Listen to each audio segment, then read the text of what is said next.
Release That Witch. Audiobook, Part 44. Chapter 603, Prelude to Battle. Zero stood on the top floor of the Tower of Babel and peered down at the bustling holy city of Hermes. The number of church believers who came to the Highland this year had doubled from the previous year, so had that of the New Judgment Army. The Kingdom of Everwinter alone supplied close to 20,000 people to the church. This allowed the manpower lost in the battles against demonic beasts and the Kingdom of Wolfheart to be quickly replenished. In fact, the numbers now exceeded that of before the war.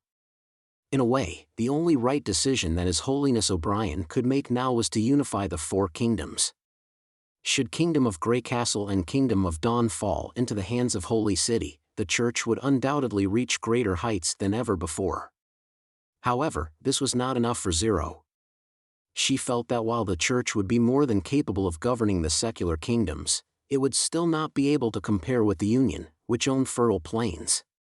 The Church will have to do more if it desires victory in the battle of divine will. Isn't it supposed to be Isabella's turn? Zero suddenly heard Tayfun's voice from behind her. She turned around and saw the three archbishops enter the hall. His Holiness has sent her to Kingdom of Dawn on a monitoring mission. She bowed slightly to pay her respects. I'll be hosting the meeting in her place today. Is Supreme Pontiff really so busy? Elle shrugged her shoulders. No time to see us even? Be careful with your attitude, Elle. Solidal frowned. His Holiness has his own plans. You have no right to question him. I wasn't being serious. Considering his position, he's indeed very busy. Tayfun laughed. When His Holiness O'Brien was still around, I often heard Mayne and Heather complain like this too. Indeed so. Zero beckoned to the three archbishops to follow her. Then she walked over to the small table in front of the window and said, "Let's hold the meeting here. Not in the secret chamber. The Church's situation is fantastic right now. Who would dare to eavesdrop on us and divulge what we say?" Zero replied calmly. Even the most obstinate nobles know which side to pick. But there will always be people who like to go against the flow. Although Tayfun did not really approve her explanation, he did not insist on going to the secret chamber. Neither did the other two seem to mind. Are you referring to the fourth Prince of Grey Castle? Who else could I be talking about? The old man sat down, drank a mouthful of tea, and grumbled on. Our attempts to surround the western region have failed. Not only the pure witches but also the priests have all come to run back to Hermes. This is utterly absurd. It was His Holiness who allowed them to return, Zero explained assuredly. You mean Mayne? Tayfun was surprised. When one step is slow, the other steps will be slow too. She nodded. Ever since Silverstrip was killed at Fallen Dragon Ridge, we've fallen behind Roland Wimbledon. As we only received the news 3 months after it happened, it was obvious that it would be too late to send out reinforcements. So, there's no need to blame the pure witches. If they remained in Grey Castle, they would have easily been targeted by Roland. Is there really no need to punish them? I would have liked to take this opportunity to hone Emma's temper. Soli raised his eyebrows. She's always questioning my orders. That means your orders have a lot of errors and contradictions for sure. Elle quipped. We all know that it's very difficult for a judgment warrior to use his brain. Before Soli had the chance to retort, Zero quickly chimed in. It would be beneficial for you to listen to her questions. As for how you discipline your pure, I shan't comment as long as you don't be too harsh on her. Every pure witch is a precious asset of the Church. Yes, Lady Zero. However, why did Roland seize the God's Stones of Retaliation? Tayfun mumbled. Could it be because of Silverstrip and Storm that he detected the pure witch's presence? Or, maybe, he knew long ago. Zero did not provide a definite answer. We now know that he started recruiting witches very early on, and also built up relations with the people of Sleeping Island. Witches have all kinds of strange and powerful abilities, and thus it's not surprising if they found out information about the Church. After seizing such a large amount of God's stones, there's no sign of him putting them up for sale. This doesn't bode well. Nothing is certain. She thumped the table so as to gather everyone's attention. This is the reason why His Holiness has asked you to come today. The intelligence agency of the pivotal secret area has recently discovered that there have been unusual patterns of grain purchases in Coldwind Ridge lately. Furthermore, the number of ships passing through the north of Redwater City is unprecedented. It's reported that at least 1 or 2 ships are sighted every day. Yet, our lookout in Silver City has not seen these ships sailing towards King's City or San Juan River. The 3 archbishops looked at each other in puzzlement. Where did those ships go? The 3 of you have been busy reclaiming the war supplies deployed at Kingdom of Dawn. Hence it's perfectly normal if you haven't been paying attention to the situation in Kingdom of Grey Castle, Zero said plainly. After eliminating the east and west sides, there's only one place they can go, Deep Valley Town in the northern region. That place has the only tributary connected to Redwater River. It's also the nearest town to Coldwind Ridge in the north of Kingdom of Grey Castle. By tapping on the Queen of Clearwater's memory, she perfectly understood the distribution of cities and towns in Kingdom of Grey Castle. In other words, Roland Wimbledon is amassing his resources in the northern region. I don't have to tell you what he wants to do. None of the 3 archbishops were fools, and they quickly understood what Zero meant. However, understanding and believing were 2 different things. Wait a minute, do you really think Roland is intending to invade Hermes? It's not what I think. It's what the intelligence agency concluded from its analysis, and His Holiness has agreed with this conjecture. It's understandable that Roland is feeling confident after his victory in King's City and thinks he can do the same in Hermes. While it's true that his snow power weapons are far superior to Timothy's weapons, we aren't ill-prepared. That's why His Holiness has permitted the Church's personnel in Kingdom of Grey Castle to retreat temporarily. Zero shrugged her shoulders. The nobles there are completely unable to prevent him from clearing out all of the churches in his territory now that he's ready to publicly declare us his enemy. He's mad. Solely muttered under his breath. The entire Wimbledon family is a bunch of lunatics. Elle swallowed her saliva. Garcia was like that, now Roland's like that. This information is of great significance. We should further confirm it. Tafon said, and meditated for a moment before he continued, how about I send my pure witches to Coldwind Ridge to find out more? There's no need for that. Zero shot down his suggestion. We'll invade Grey Castle sooner or later, so it actually saves us trouble that Roland is gathering his troops. This way, we don't have to attack city after city, like what happened in Kingdom of Wolfheart. We just have to defeat Roland and the war will be over. She glanced toward Tafon. How much longer will the preparation of supplies take? The old bishop answered in a deep voice, around 2 weeks. What if we dispatch an advance force of roughly 1,000 men? Together with 300 God's Punishment Army soldiers. We can dispatch a force of this size tomorrow. Great. Zero got off her seat. Rather than wait for Roland to trouble us, it's better that we target and seize Coldwind Ridge preemptively. Isn't he amassing grains over there? Perhaps we could even make up for our loss of God's stones. Soli Dal, you shall be in charge of this advance force. I want you to take down Coldwind Ridge within 3 days. However, she did not receive an immediate reply. The 3 archbishops seemed to ponder for a moment before Tafon asked, is this your idea or His Holiness Main's? Zero suddenly felt a surge of anger well up in her heart. These idiots. As the true heir recognized by O'Brien and the legitimate successor of the Union, she felt insulted to be doubted by a few mortals. She did her best to suppress her anger and pretended to be unconcerned. Laughing, she replied, of course it's His Holiness' decision. You may ask him personally if you have any questions. But, there's a lot of work to be done in the pivotal secret area. Unless there's something truly important, it's best that you don't disturb his work there. Yes, we humbly abide by His Holiness' wishes. The 3 archbishops placed their hands on their hearts and declared, Chapter 604, Anna's Determination. Lightning flew into the castle's office and passed the last bird's-eye view map of the snow mountain to Roland. "You've worked hard."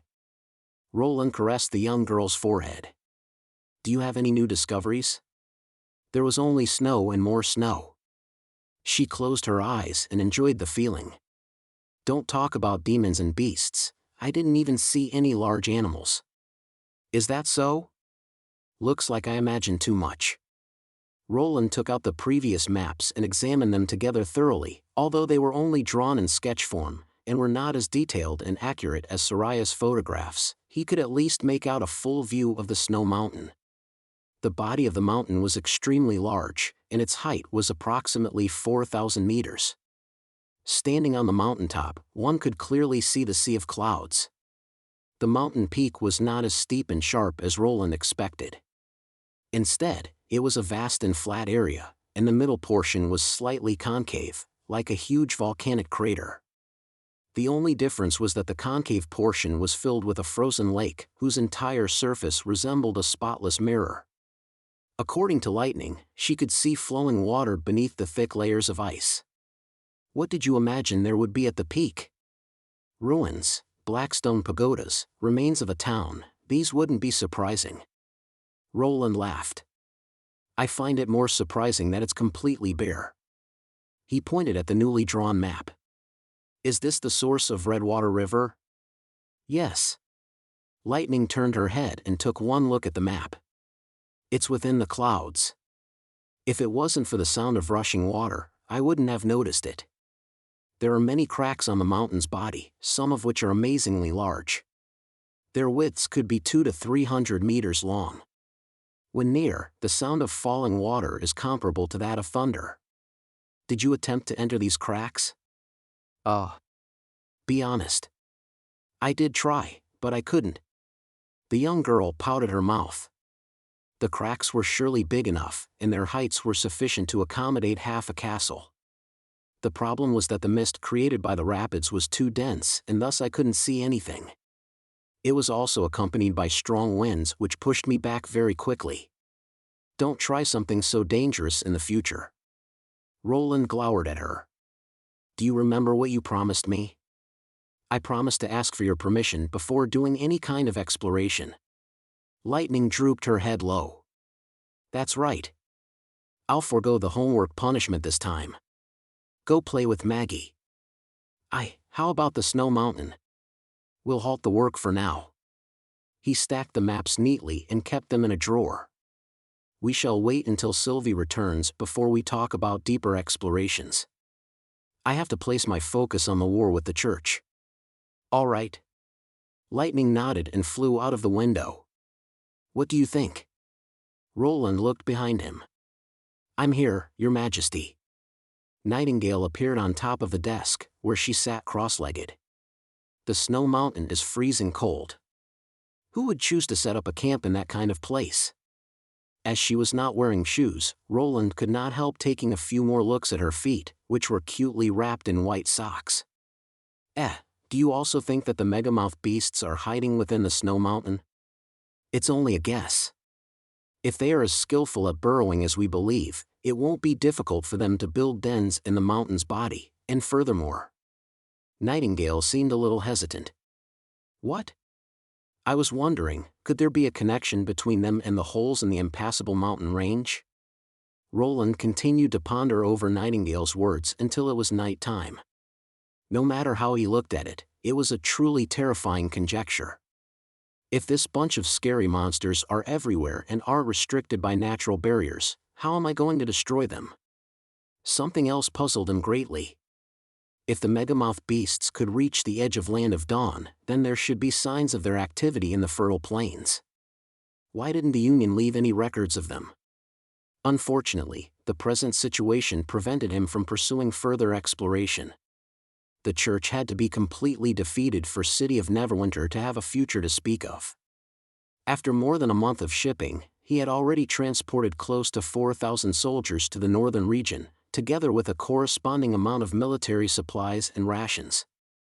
According to intelligence from the front line, the field defense lines were being established according to plan, while the routes from Coldwind Ridge to the interior of the kingdom had all been cut off by the First Army.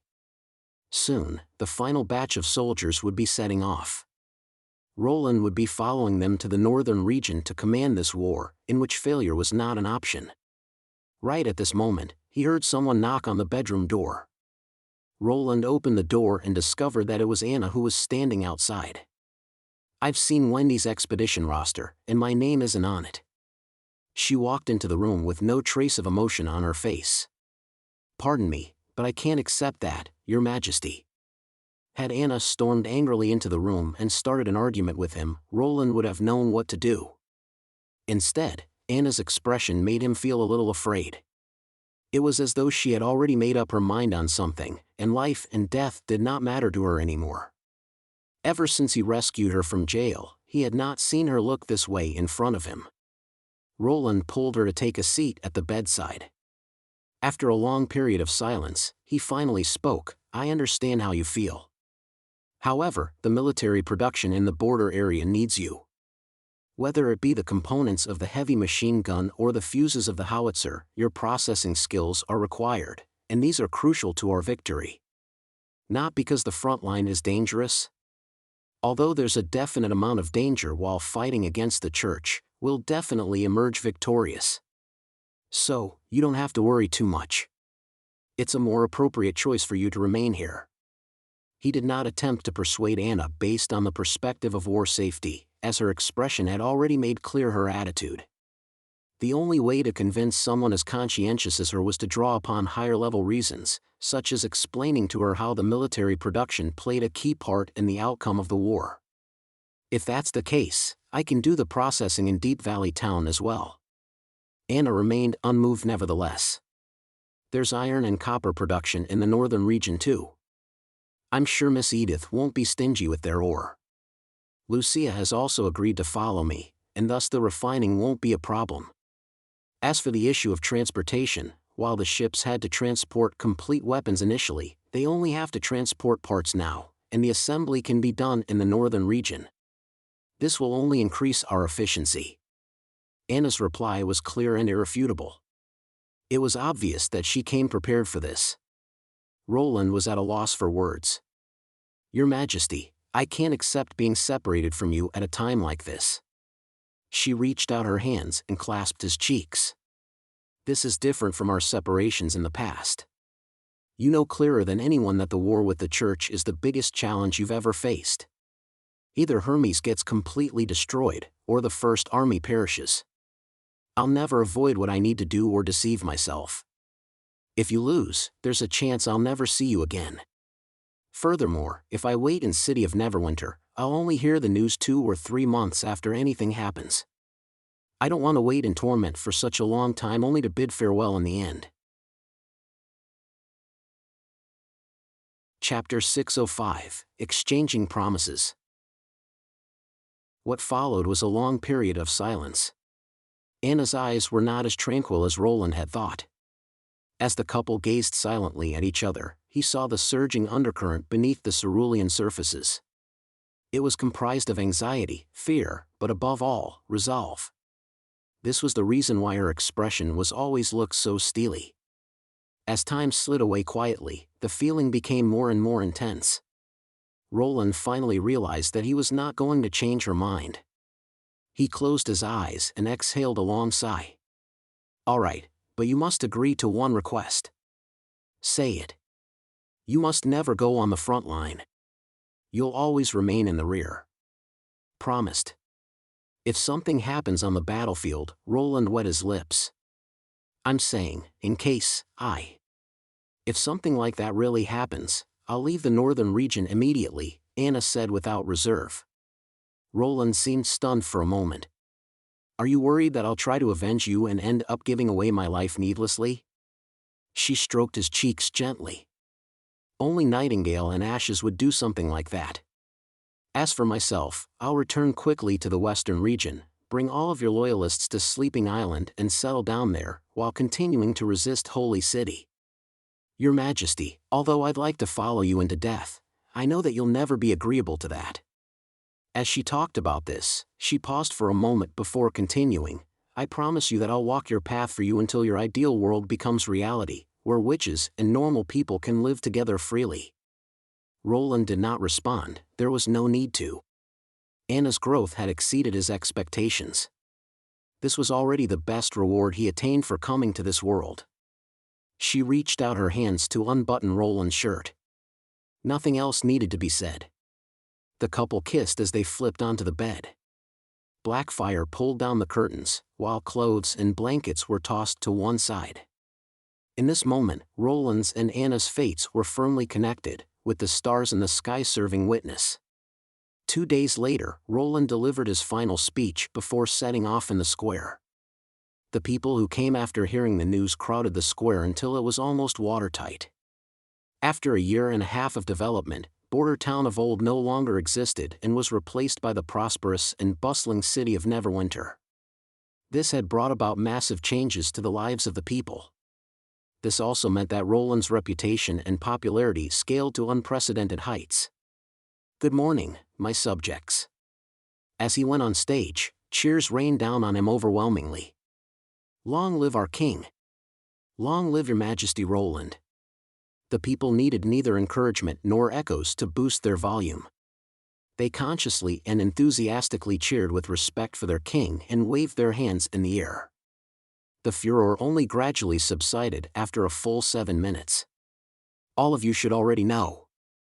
Roland looked around at the countless pairs of revering eyes below the stage, and spoke in a deep voice, "Our kingdom is about to fight a war of self-defense against an invader.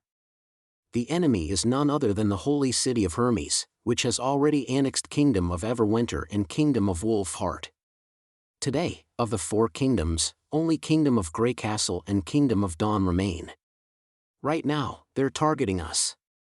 I know that some of you used to believe in God and the Church. There's nothing shameful about that. Your kindnesses were made use of and your hopes were cheated. Do you think I'll blame the victims instead of the liars and robbers? Of course not." He raised his fist. "The Church shall have to pay. Just by selling the god stones of retaliation, they're able to make more than 100,000 gold royals per year. This money should belong to all of you." "Why?" The reason is simple. The nobles were unwilling to fork out an extra sum of money to buy the god stones, and therefore this portion of expenses was transferred onto you through tax increases, property confiscation, and daylight robbery. And it's not only the god stones, but also the building of churches, the maintenance of resident priests, and the holding of baptism ceremonies. I believe that none of you are unfamiliar with these things. The things that the masses most easily understood and hated were exploitation and oppression. The Church's methods were not as flagrant as the nobles, but in the eyes of the highly experienced Roland, it was not difficult at all to lay bare this thin layer hidden by fig leaves while at the same time smearing the name of the Church. The Church promised that this sum of money would be exchanged for God's blessings, but what happened in the end? Before I came to this town, the people had little to eat and wear, and as such, famine and severe cold came during the months of demons every year and took away the lives of many. As for those who survived, is it really because of the Church's or God's aid? No, they did nothing.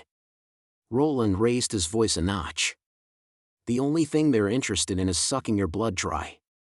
The natives saw these things happening with their own eyes, while most of the refugees from other cities had similar experiences. The square erupted into an angry uproar as everyone attributed all of their past sufferings to the Church. "So, I'll never surrender, and more importantly, I won't lose to these bloodsuckers."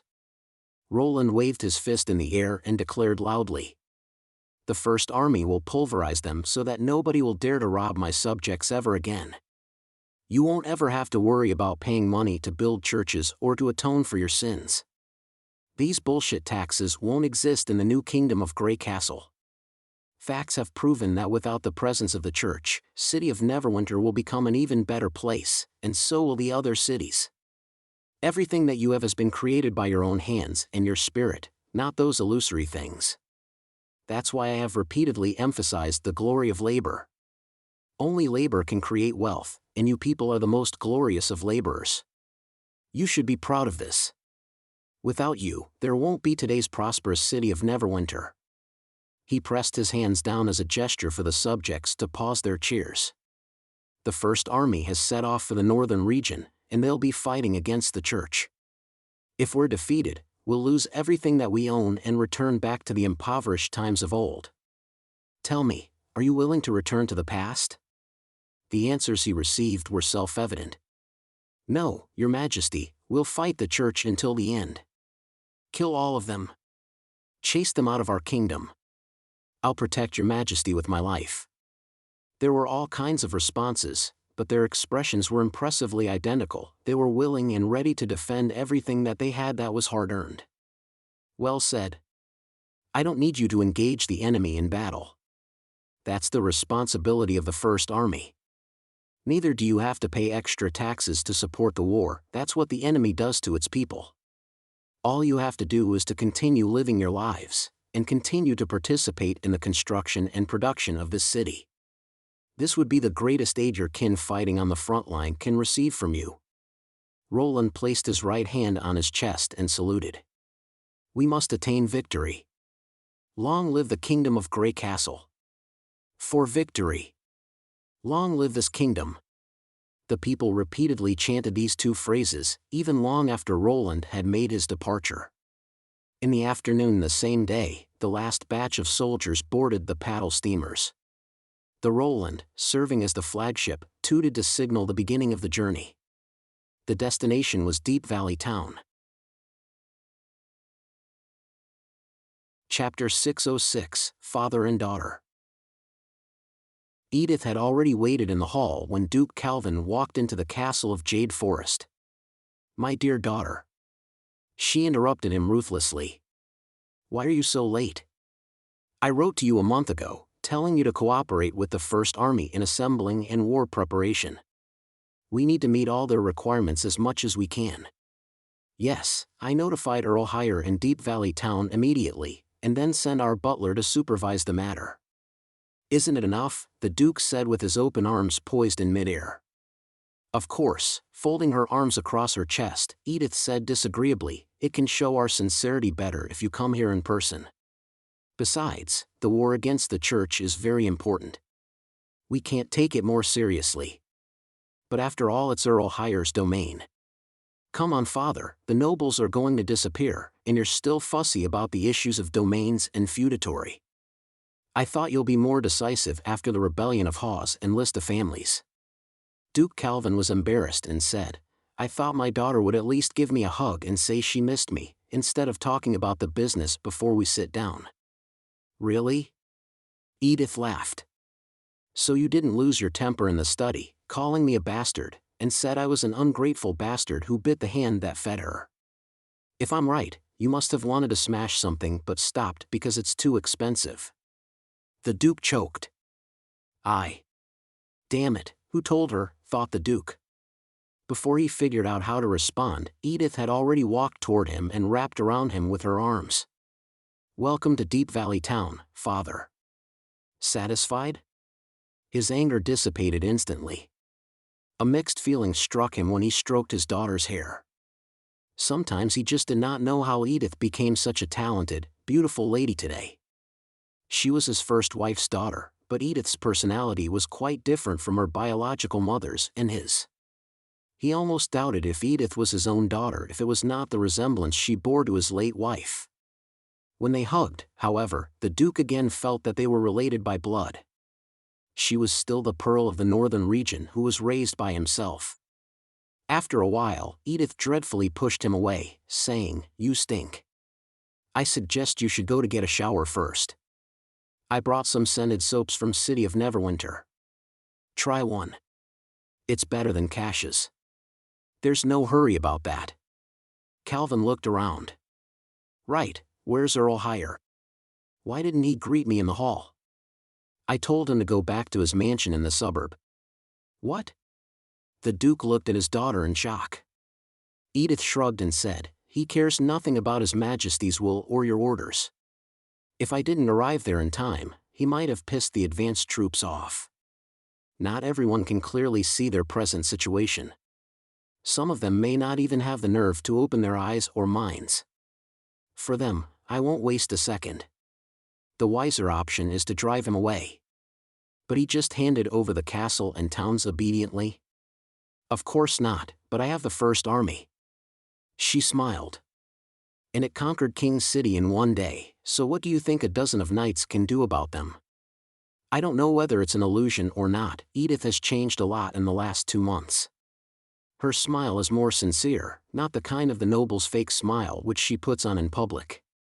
And there's a glow in her eyes, which I haven't seen it for many years since she grew up, Calvin thought. He realized that she loved her life now. At least she was happier here than in the northern region. The change made him a little envious, accompanied with complicated feelings. Maybe just like what his daughter had said, they did lose some of their rights after being deprived of their status as nobles, but it also freed them from their territories. Now there was a great future in front of her. She could go to places other than the northern region and experience a different life.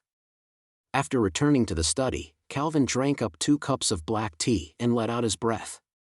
So now we should stay here and wait for His Majesty? Edith opened her notebook and said, not exactly, there's a lot we need to do. We need to deliver all the materials, such as food, horses, fabrics, herbs, and all other necessities for the war to Deep Valley Town. And I received a new ciphered letter from His Majesty. He said the iron ingots and copper ingots have to be delivered here too. The more, the better. So he wants to loot the whole northern region, the Duke thought secretively. Do you really believe His Majesty Roland can beat the Church? He may not be able to attack Holy City of Hermes and eradicate the Church totally. But it's not a big deal for him to stop the Church entering the kingdom from Coldwind Ridge. She paused for a while. What His Majesty needs most is time now. Time? You haven't seen his factory, so you don't understand how powerful City of Neverwinter is. Edith looked at her father and said, and no matter who you are, a knight, a mercenary, the Judgment Army or a fervent believer, everybody shows no difference in front of bullets. Factories keep producing these bullets. Besides, it only takes a few minutes to teach a citizen how to use firearms and bullets to kill enemies. After 1 month's training, they can become a soldier and go to the battlefield to kill enemies. In 3 months, they'll become the indestructible First Army. What is your point? Father, the production speed of bullets is much faster than the growth rate of human beings. It's different from swords and armors. A blacksmith with 10 apprentices can make 10 suits of armors and 30 swords in 1 year. But one factory can produce thousands of bullets in 1 day. After killing the knights armed with swords, they can give the extra bullets to those who want to be a knight. The next day, these bullets can be sent to citizens. 1 month later, the amounts of the bullets can turn this city into a ghost town. Calvin opened his mouth but did not know what to say. It's normal that you don't believe me. After all, these things may sound a little absurd. But I saw how they deal with their enemies with my own eyes when I participated in the First Army's tooth extraction campaign, Edith said slowly, so His Majesty will win sooner or later as long as the First Army can hold the defensive line. 3 months later, City of Neverwinter will train a new army and produce the weapons they need. But the new Judgment Army may not be able to learn how to hold their sword in such a short time. After a little while of silence, the Duke opened his hands and said, well, I'll believe what you said. But why do you not reply to my letters if you have such a good view towards His Majesty? I mean, to marry him. Chapter 607, Lighting the Beacon. Besides giving Roland Wimbledon a formal reply, the Duke also sent a private letter to Edith which embodied his ideas enthusiastically.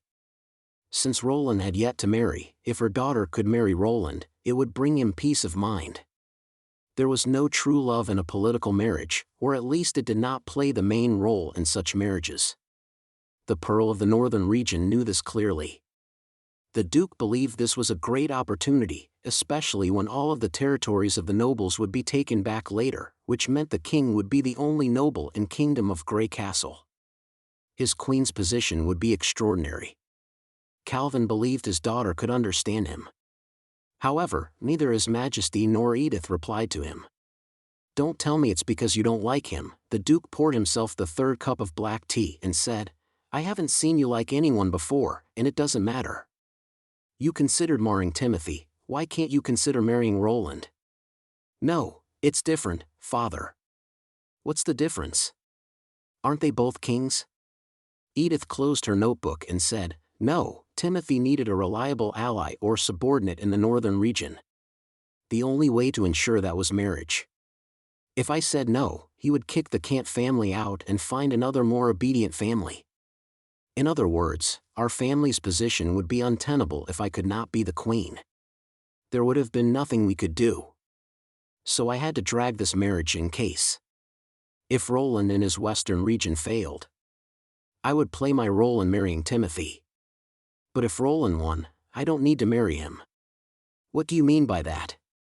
Roland chose me only because I'm capable, not because of my family, territory, or wealth.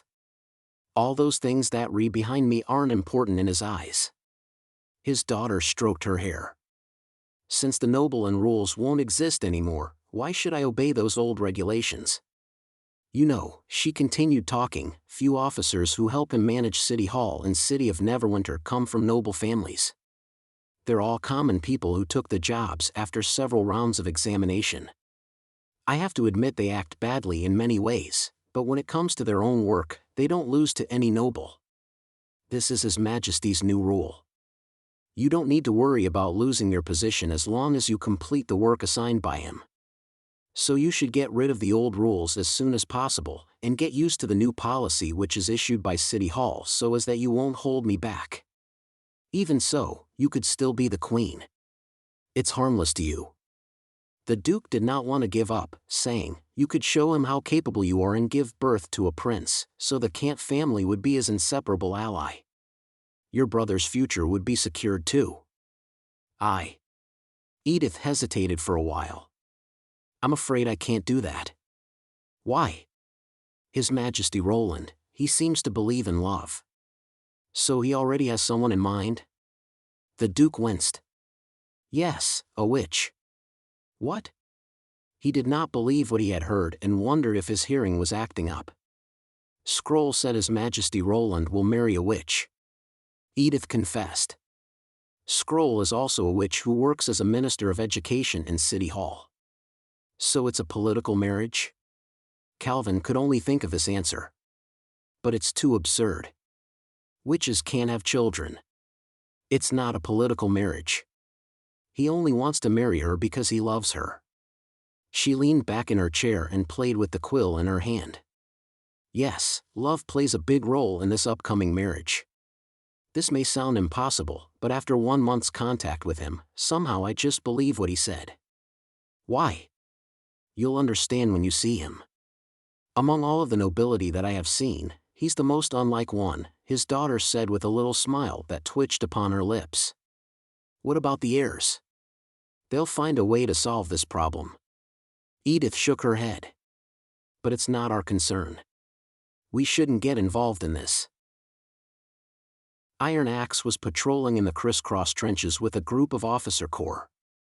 The primary use of these trenches was to evade thrower attacks and other ranged attacks from enemies. According to His Majesty's orders, the trench was divided into several paths.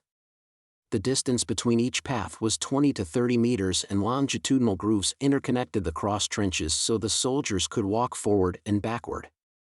There were wood piles and barbed wire on the surface, preventing the enemies from conquering this place quickly. Machine gun castles were located on both sides of the battlefield. There was a low bunker in the front with a tall tower at the back, forming a well-proportioned firing network. Behind the trench was the artillery position.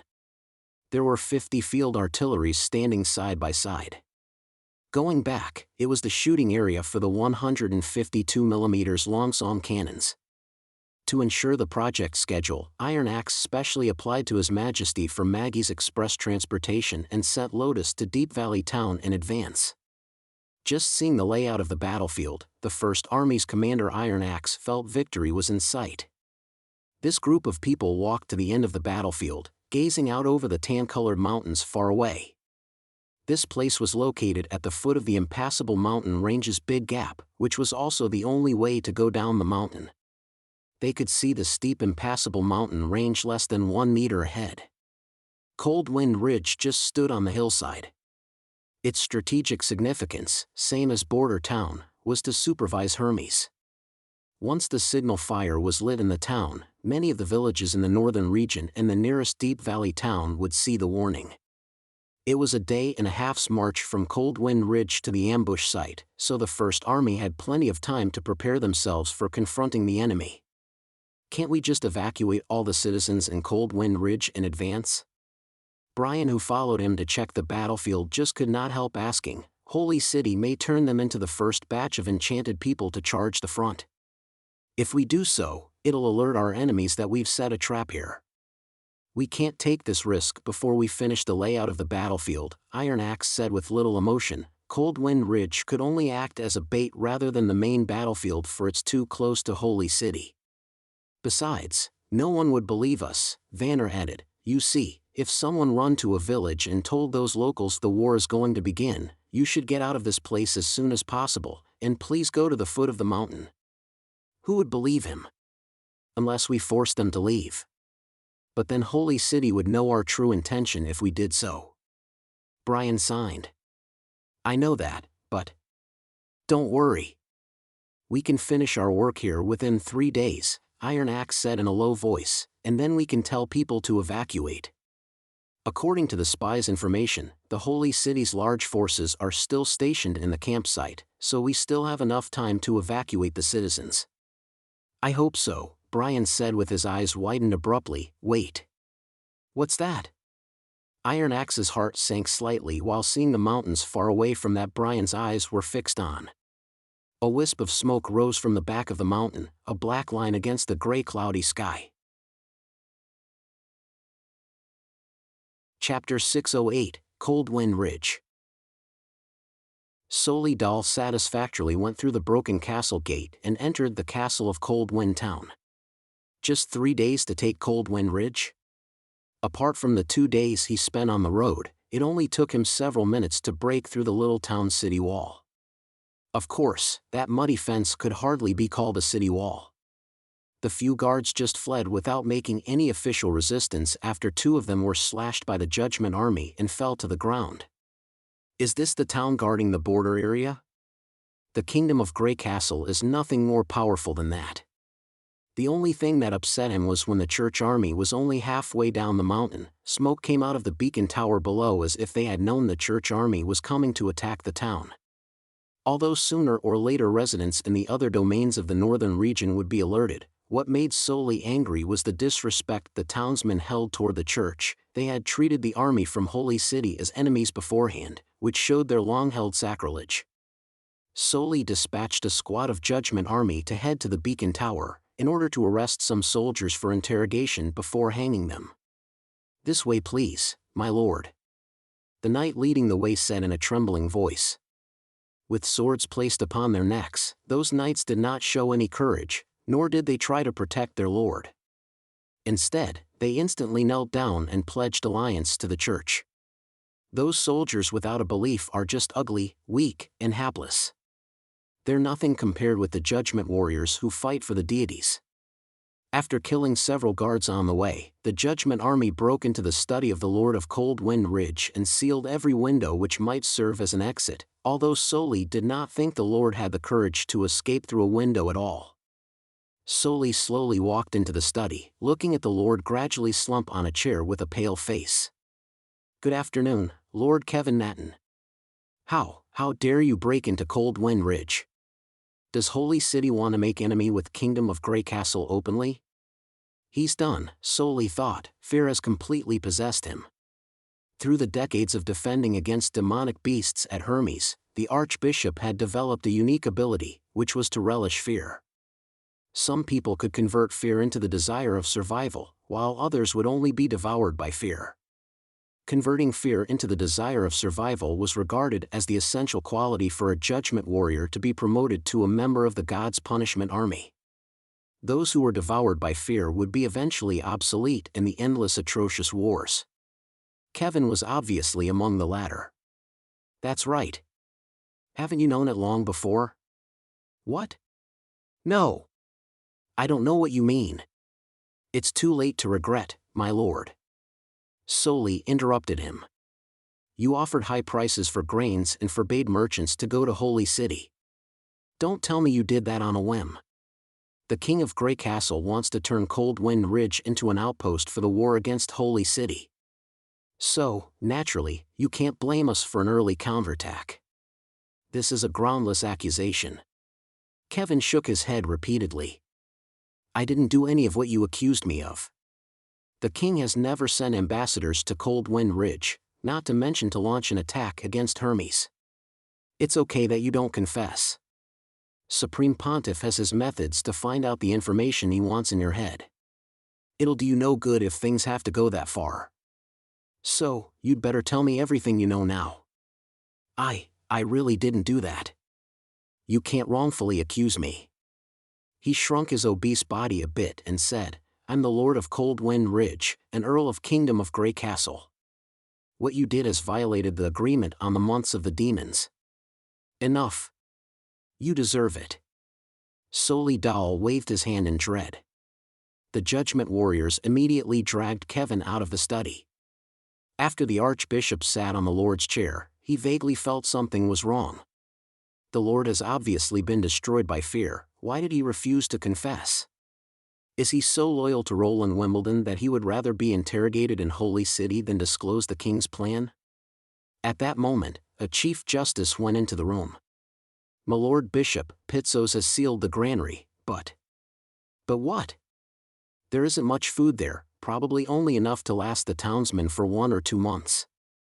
There is no way it could sustain a large army. Are you sure? Soli frowned immediately. Pitsos searched every corner of the granary and asked the keepers. They said recently there was not a large amount of grain coming in and the wheat there was just the stock from last year, the Chief Justice reported in full detail. Why was there news about offering high prices for grains in the town?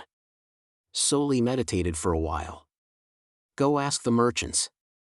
Yes. The Chief Justice nodded. Besides, we did a thorough search of the garrison camps in the west of the town. Most of the rooms there are empty.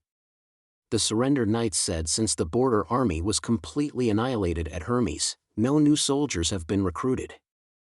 That means Coldwind Ridge isn't ready for a war, which contradicts the information that Zero supplied. The Archbishop's brows deepened. After a long silence, he ordered. There must be believers of the church in this town. Call them together and ask about the changes in Coldwind Ridge in the last 2 months in detail. Question the local rats and those who voluntarily submitted to the church. I want to know what's going on as soon as possible. The Chief Justice bowed and said, I'll go ask them right away. Soli leaned back on the chair and deeply sighed. The plan of attacking Kingdom of Grey Castle had been made a long time ago. The process and the result did not matter, but yet he did not like any accidents. What went wrong? The next day, the Chief Justice put a report on the Archbishop's desk, which was full of information he collected. Soli opened it and went through the testimonies on the first page. 2 local merchants offered high prices for grains. Did they hoard wheat as much as 5,000 pecks? That's only the 2 merchants' testimony. The Chief Justice said in a low voice. After getting the information, I searched their houses right away. I did find a large quantity of grain, but it sufficed to requirement of only 1 person. In their basements, there are merely 100 pecks of grain in total. Besides, there was no one in their houses. I guess all fled after they saw the beacon fire. Do you mean collusion? Soli immediately got what he meant. Yes, my lord. Only when they collude with the peddlers outside the town, pretend to sell grains to those peddlers then secretly transport the grains back, could they create such a false image. Where do these peddlers come from? From all the other towns in the northern region, such as Deep Valley Town, City of Evernight, Wavering Castle. The purchase at high prices started a month ago. At first, not many people paid attention to it. Later on, the trade volume increased so much that it drew merchants' attention. We've put all the peddlers in the town into custody, but failed to find those who were in charge of transporting the grains. If they're in collusion, there is a small chance of capturing them. Yet, what did they do this for? Just to draw the attention of Holy City to make Supreme Pontiff attack at an earlier date? Solely skipped to the last few pages of the report, and then a piece of information caught his eyes. Are the patrollers on the beacon tower dead? Chapter 609, Entering the Battlefield. All three died in a shack at the foot of the beacon tower, the Chief Justice nodded and said, and the guards on the beacon tower take their shifts once a week. So when they were found dead, their bodies had begun to smell. All right. It seems it was not them that kindled the beacon, but some others. Solely punched the desk angrily, and then burst into laughter. Are they deliberately teasing us or provoking Holy City to wage a war? The specific reason is not clear. But my lord, one rat's testimony is interesting. The Chief Justice pointed to the report. I deliberately wrote it on the last page. Solely turned the report to the last page and hastily skimmed through it. 2 weeks ago, people set a barrier on the road beneath Coldwind Ridge, forbidding anyone to go to the impassable mountain range, but allowing people to leave there? Exactly. The rat had planned to take his chance in Deep Valley Town, but he saw some merchants who should have headed for Hermes were stopped by soldiers. It seems the Lord really didn't do this, Solely thought. Wait a moment, 2 weeks ago? When was the last time the group of peddlers who sold grain appeared? 3 days ago. The Archbishop's face instantly clouded over. That's to say, those peddlers were allowed to pass the impassable mountain range which was alleged to be inaccessible. The answer was clear as daylight. They're accomplices, the Chief Justice said, at least they look like so. How many were guarding the barrier? The rat only dared to take a quick glance from afar. He estimated there were several hundreds of them. As long as we spot their weak point, we're fine. Solely Dahl stood up and said, order the Judgment Army to gather here right away. My lord, do you intend to go down the hill? The Chief Justice was surprised, but he quickly explained. Supreme Pontiff ordered us to station in Coldwind Ridge after seizing it, to ensure the road is clear and wait for the main army to come. If you want to inquire more about the situation, ask a small detachment to capture a few enemies for interrogation. That'll be sufficient. Not only will I catch a few of them for interrogation, but I'll also crush their barrier. This is the price they have to pay for making fun of Holy City. Solely waved hand impatiently. If we start off now, by the day after tomorrow I'll be able to see their heads overhung above the city gate. This won't affect the Holy City's attacking plan, so His Holiness won't blame us.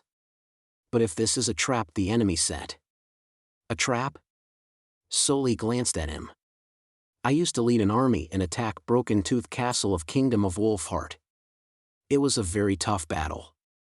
They took advantage of the geography and set up numerous traps. However, traps set up by commoners could only bring limited trouble to God's punishment army. So, what can a trap set up in the open field at the foot of a mountain do to us? Any attempt to ambush God's punishment army will be in vain. On the other hand, I kind of hope they have the courage to fight instead of fleeing. The Archbishop paused, and then said, now you've understood it. Go and do what I ordered. Yes, my lord. Looking at the back of the Chief Justice, Solely Dahl sneered. I'll never pardon these blasphemers. Is there a large troop taking off from Coldwind Ridge? Iron Axe asked, looking at the fluffy pigeon which just flew into the tent. Around 1,000 soldiers, Coo. Maggie said while flapping her wings, and there are no vehicles shipping grains or a militia. They're all armored.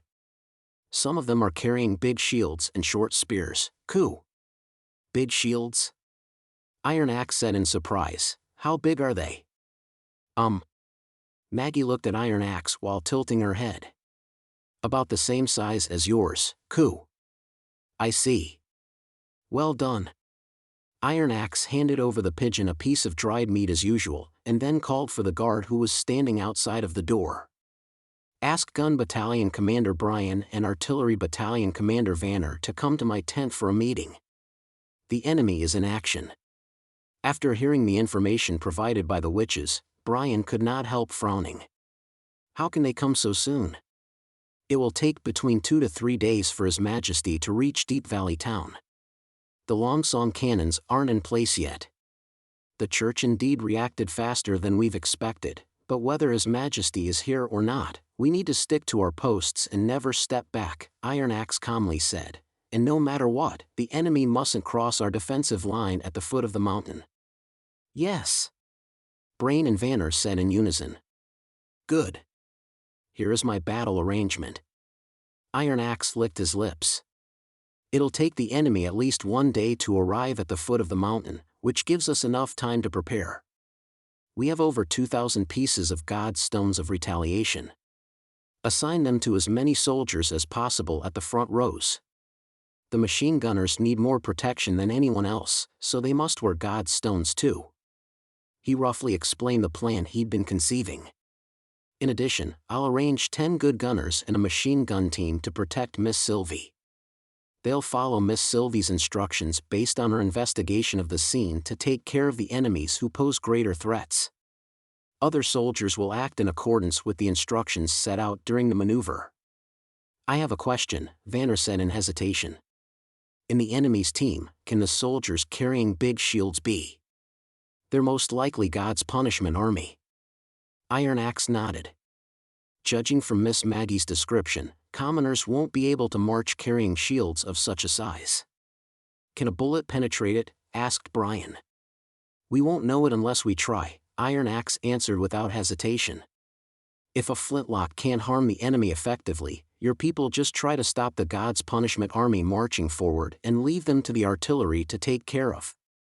Yes. Eventually you have to rely on the artillery to solve the problem, Vanner said smilingly. Leave it to me, Your Excellency. 2 days later, Danny jumped into a trench in the early morning, holding his beloved rifle. According to the instructions yesterday, he quickly came to his spot, the right wing of a trench in the center of the battlefield. The shrubs and bushes in the surrounding areas had all been cut, leaving an open space for him to overview the entire battlefield and aim precisely. Danny picked up a few stones from the ground, created a small rack on the side of the trench, put his rifle on the rack, and aimed at the front. Through the sights, Danny saw dewdrops suspending on leaves above the ground, a spider clinging to a wire fence, a red clay road full of horseshoe prints, and the impassable mountain range at a distance. An excellent sniping position. He opened the bolt, pushed the first bullet into the chamber, and waited for enemies to appear. As a hunter, Danny had always been patient. Since he joined the militia in response to His Majesty's conscription, he had participated in a series of battles, such as the defense battle in the Months of Demons, the operation against the Duke of Longsong's stronghold, the attack of King's City, etc. The weapon he used had updated from flintlock to the newest bolt rifle. In terms of combat experience, he must be one of the most experienced soldiers in the First Army. If he had not insisted on staying at the front, he would have been most likely an officer of the gun battalion, only second to Sir Brian. Compared with commanding others, he preferred the feeling of hunting a prey. Ever since the day he laid hands on a flintlock, he had deeply been in love with such a weapon. It was handy and powerful. One only needed to have a good eyesight and a little bit of gift to master it. Holding a gun in hands, Danny could feel the power surging from the bottom of his heart. Chapter 610, The Hunter. While Danny was waiting, a short guy ran toward him along the trench. "Captain, you're early." He panted, took the sack off his shoulder, and put it at Danny's feet. "Here's your ammunition. If I was hunting in the mountains, I'd have come back by this time already," Danny said carelessly. "How much ammunition for me?" 30 bullets. "So few," Danny murmured. Bloody machine gunner. The short guy was the youngest soldier in the army, only 16 years old. His name was Malt. He came to protect Danny. Every sharpshooter was paired with a protector so that when enemies drew close, they could quickly suppress the enemies and buy themselves time to run away or switch to bayonets. Danny did not think that he needed a protector, especially not an underaged one. The reason he accepted Malt was that he could not turn down Carl Van Bate's implore. He had been neighbors with the Minister of Construction for years, and they had lived in the same street of the new district. Naturally, he understood that Carl viewed all the kids graduated from Carl College as his own children. Since the sharpshooter's position was usually at the back, the protector was actually at a safer place compared with the soldiers at the front line.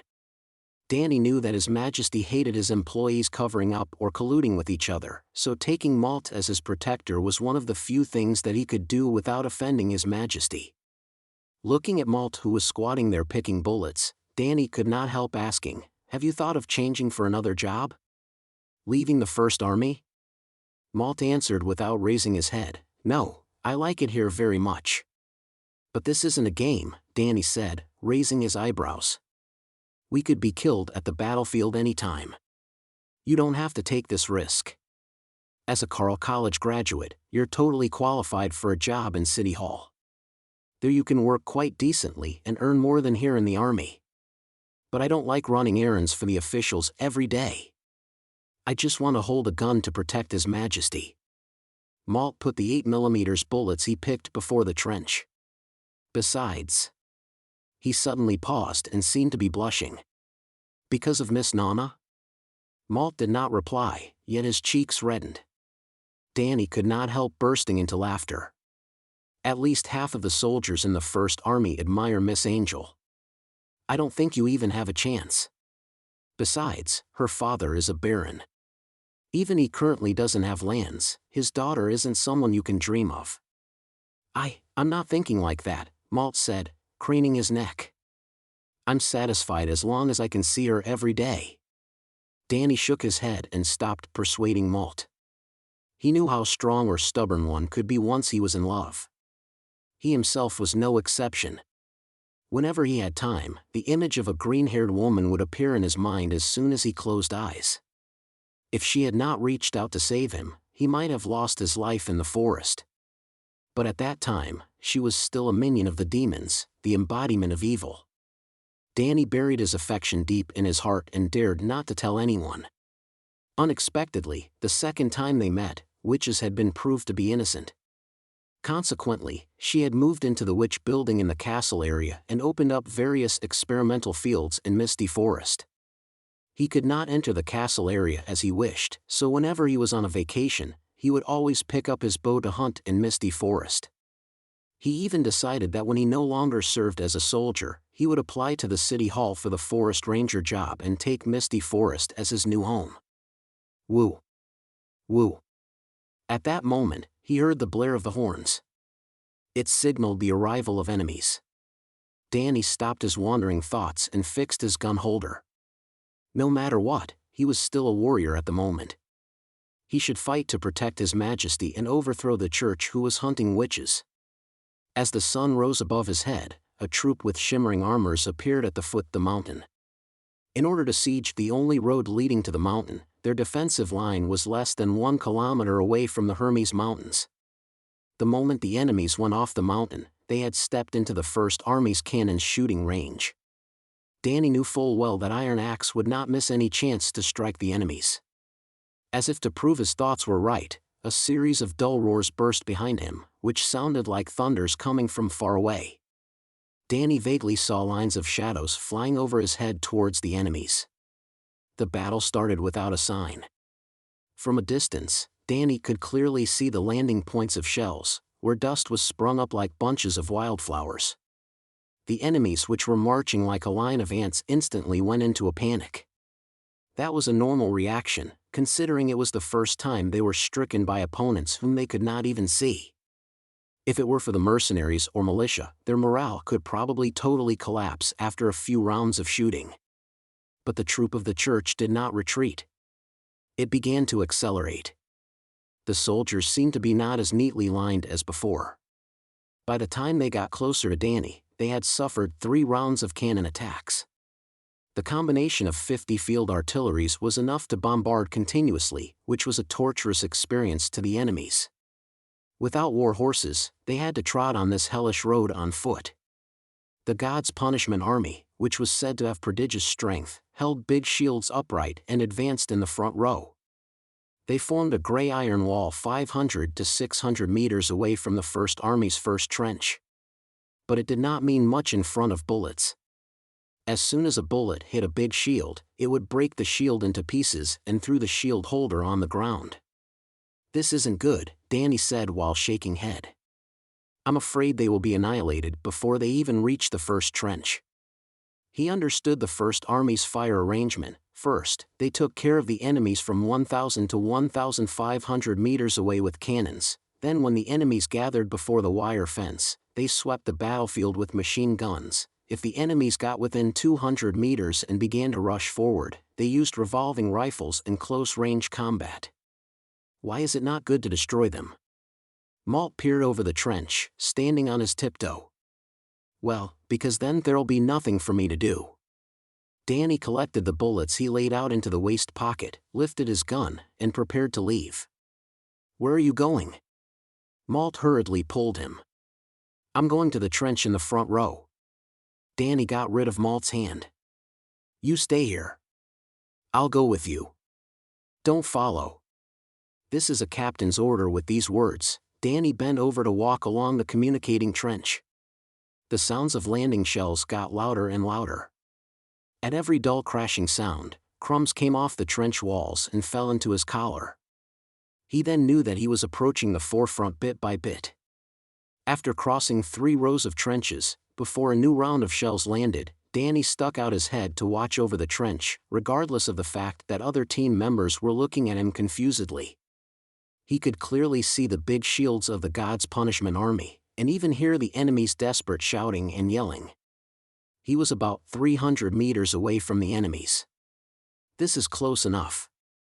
Taking a deep breath, Danny set up his rifle, aimed the sights at somewhere a little over a shield, and pulled the trigger.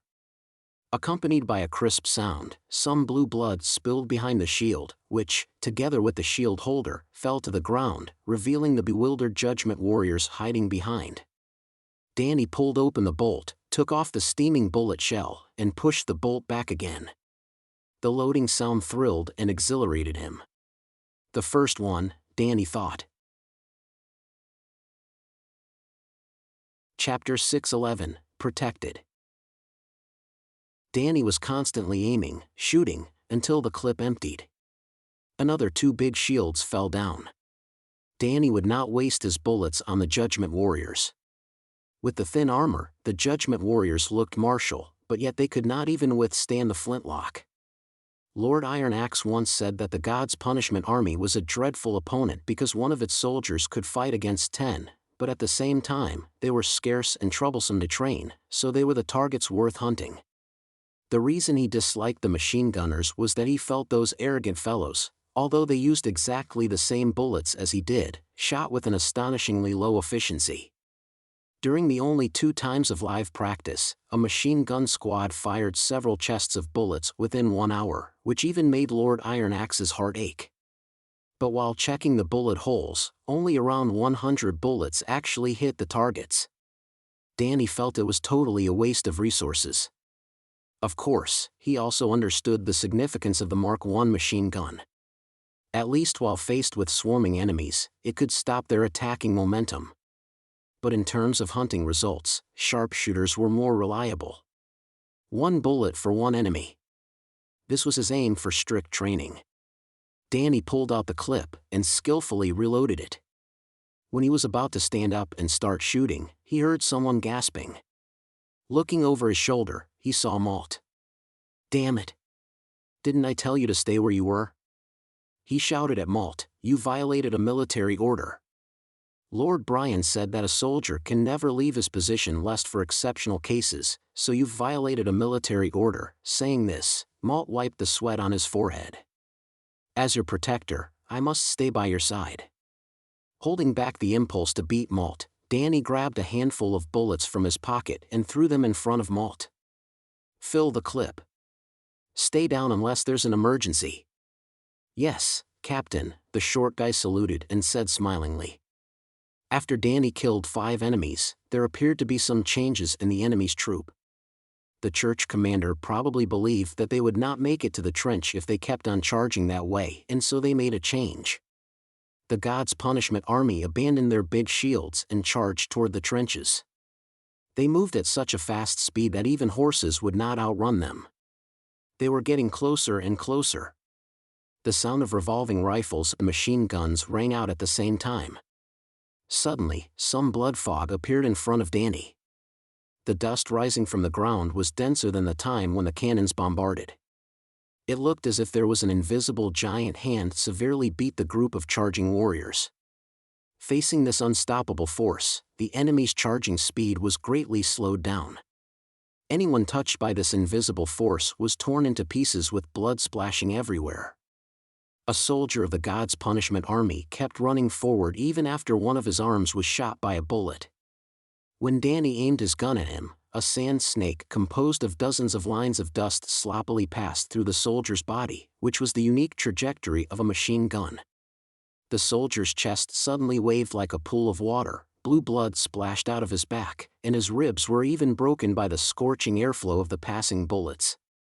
The soldier, though he lost his balance and was wrinkled up like a piece of rag, still managed to run for another 3 to 4 steps before falling to the ground due to the inertia. Danny noticed that his back had gone rotten. "Watch out, Captain!" Malt shouted suddenly. Danny was shocked. When he turned his head, he saw another soldier from the God's Punishment Army, appearing from the boundless dust and holding a spear upright. Then the soldier bent over and threw the spear at Danny. He barely saw how the soldier threw the spear. Too careless. "I've been so focused on observing the enemies that I attracted their attention. A hunter shouldn't expose himself under the prey's eyesight for too long," Danny thought. Before he could react, Malt heavily hit him on the body. Both of them fell on the trench ground. At the same time, a loud sound came above their heads. Danny felt a pain came from the back of his head, and his body was completely covered by dirt. Danny felt the sound of gunfires suddenly faded away, and an unbearable buzzing kept echoing in his ears. After a long time, Danny recovered his senses. Touching the back of his head, he felt something sticky. "I must have hit on something hard when I fell on the ground. Since I could remain sober, it must be nothing serious." With his blurry eyesight, he saw a teammate coming to him. "Are you all right?" Danny could only vaguely hear it. He managed to wave his hand, indicating he was fine. "Give me a hand." "2 people are wounded," the teammate shouted. Soon, Danny and Malt were surrounded by more teammates and were dragged out of the collapsed pile of dirt. At that moment, Danny noticed that the short spear had torn apart the edge of the trench, creating a crescent-shaped gap. It did not fly away over his head, but instead it hit the trench edge, penetrated the thin soil, and struck into the trench wall. The dirt that fell on their bodies was from the spot where the spears hit. When he looked at Malt, his heart suddenly clenched. He saw there was a bleeding wound as big as a bowl on Malt's shoulder, and his arm almost fell off. Only a few strands of skin connected the shoulder, his white bones exposed. The spear wasn't thrown in vain. It hit Malt. The teammates went back to the battle, leaving one soldier to take care of Malt. All the soldiers in the First Army understood that as long as a wounded soldier could survive till the end of the battle, Miss Nana would make him fully recover. So hemostasis and dressing was a compulsory course in the First Army. The soldier left pulled out a dagger, decisively cut Malt's arm off and then sprinkled the herbs in his pocket on Malt's wound before he wrapped the wound with gauze. After suffering this treatment, Malt awoke from his coma, murmuring a faint groan. "Lie still. You're not going to die." The soldier consoled him. "Where's Captain Danny?" "I'm here." Danny clenched his teeth, upheld his weak limbs, and climbed to Malt's side. "Why would you do that for me?" "Because I'm your protector." Of course, I won't leave you behind." Malt's mouth slowly opened and shut. "How did I do?" "I fulfilled my duty, didn't I?" Danny suddenly felt an unspeakable guilt surging from the bottom of his heart. "Sure, you did very well." "Really?" Malt smiled with a difficulty. "This will pave my way to meet Miss Nana." "That's right. Both of you can meet her." The soldier looked at Danny. "You can take care of him, right?" I need to go back to my position. Yes, I can. Thank you, Danny said, nodding. After the soldier left, Danny slowly picked up his gun from the ground, dusted off the dirt, and managed to stand up. I can still fight. The enemy must pay for this wound with blood, Danny thought. However, the approaching army of the church was no more. In the pervading dust, the enemies were retreating in panic, and only their backs could be vaguely seen. Cheers burst out from the trenches. They had won. Chapter 6:12, Battle's End. Roland walked out of the cabinet as the gunboat staggered to a stop. He was fascinated by what he saw. The arch-typed mountain rocks, which extended out from both sides, wrapped around the entire town like two huge arms. The rays of sunlight slanted along the finger-wide crevice, forming a wall of golden shimmers. Numberless vines, which looked like green hair, grew out of the bottom of the rocks. Some bulky ones even reached the ground, tempting people to climb up. When the sun rays sifted through dense twigs and branches and splintered up into glints of the muttering brook, Roland felt like he was in an untraversed forest. However, the area was not completely uncultivated. Along Soundless River stood different types of buildings constructed by men. Townsmen passed through waist-high bushes back and forth. Streaks of smokes could be detected from the distance. Everything around this area was in perfect harmony with nature. Due to a lack of sunshine, the temperature in this town was slightly lower than that in other places. The colors of plants, naturally, were in much deeper shades. No wonder the town was called Deep Valley Town. Roland and the witches stepped on the dock covered with mosses and met the people who had been waiting there for a long time. The three at the front were obviously the general commander of the First Army, Iron Axes, the Duke of the Northern Region, Calvin, and his daughter, Edith. "We've met again, Your Majesty." Edith performed a curtsy. "Congratulations on the victory of your first battle. I've heard the news on my way here. You did a good job." Roland gave an approving nod. "Iron Axes told me you not only smoothed out the transportation of food and ammunition, but also successfully lured the enemies." "These are the obligations of Cant family," she replied with a faint smile. "The tradesmen in the northern region are happy to be at your service." "But the owner of this town was still Timothy Wimbledon half a year ago," Roland said within himself. The tradesmen in the three cities probably had never heard of the new king. They were willing to offer their services and carry out his plan was simply because of Edith's advertisement and her tremendous personal influence over the northern region. After giving a few words of encouragement, Roland turned to Iron Axes and asked, "Have you obtained the casualties?" "Yes, Your Majesty." Iron Axe administered a military salute and continued, "The detailed report has been sent to your office." Office? "I've discussed this matter with Earl Hire. We've decided that you should use his castle as your palace during your stay at Deep Valley Town." Edith further explained. "Also, I've had the study refurbished, making it look like the one in the border area. Miss Maggie told me that you like a bright room. So, I knocked down a wall with a sunny exposure and replaced it with a floor-to-ceiling window." "Really?" Roland asked with interest. "Then where will the Earl stay?" "In order not to disturb your work, he'll live in his mansion in the suburb." The Pearl of the Northern Region paused for a moment and then asked, "You want me to summon him?" "No, that's fine. I bet he doesn't like partake in politics." Roland waved his hand. "Let's get into the castle first." "All right.